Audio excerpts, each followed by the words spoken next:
રાજકોટમાં પોલીસ સ્ટેશનમાં સોનલબેન નામની મહિલાએ ફરિયાદ નોંધાવી છે।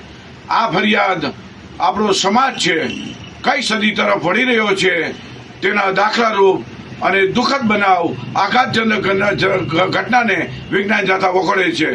પતિના મૃત્યુ પછી ત્રીજા દિવસે પતિને શાંતિ મળે તે માટે સાસુ અને નણંદે આ પીડિત મહિલા છે જેના પતિ મોત થયું છે તે મહિલાને મુંડન કરાવી નાખે છે અને ક્ષોભજનક સ્થિતિમાં મૂકી દે છે।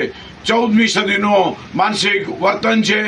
આજે 21મી સદીની અંદર આ પ્રકારના બનાવને સદૈવ વિરોધ હોય અને સમગ્ર જનસમાજ વખોડે છે। મહિલા મંડળો મહિલા જગતના આગેવાનોએ આ મહિલાને સપોર્ટ કરી અને સાસુ અને નણંદ અને જે જવાબદારો હોય તેની સામે કડકમાં કડક કાર્યવાહી થાય આવેદનપત્ર આપી અને માગણી કરવી જોઈએ।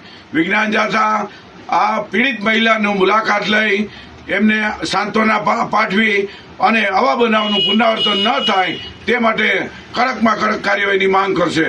ધોરાજી જેતપુરની પણ જે નણંદ છે તેમને પણ મુલાકાત કરી આ પ્રકારનું નિંદનીય કાર્ય કેના કેવાથી કર્યું, પરંતુ જાણવા મળ્યું છે કે આ મહિલાની સાસુ છે એ અંધશ્રદ્ધાનું પોટલું છે અને અંધશ્રદ્ધા માટે જુદા જુદા ભુવાને બોલાવી અને આ મહિલાને ત્રાસ આપતા હતા।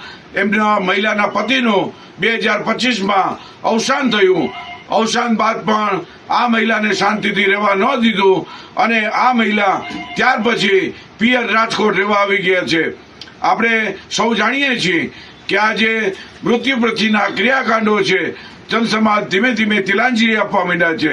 ત્યારે મહિલાને 14મી સદીના હોય તેવી રીતે મુંડન કરે, બહાર નીકળી ન શકે, પરિવારમાં સગાવાલામાં નીકળી ન શકે, પ્રસંગમાં ન નીકળી શકે, આવી નિંદાકૃત કૃત્ય છે, માફ કરવા યોગ્ય નથી।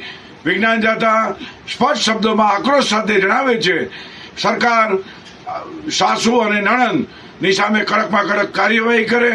વિજ્ઞાન જાથા સદૈવ આ પીડિત મહિલા છે એને સાંત્વના પડઘી ઊભા રહી કોર્ટ કેસમાં પણ મદદરૂપ થઈ અને કાર્યવાહી આરંભી દીધી છે।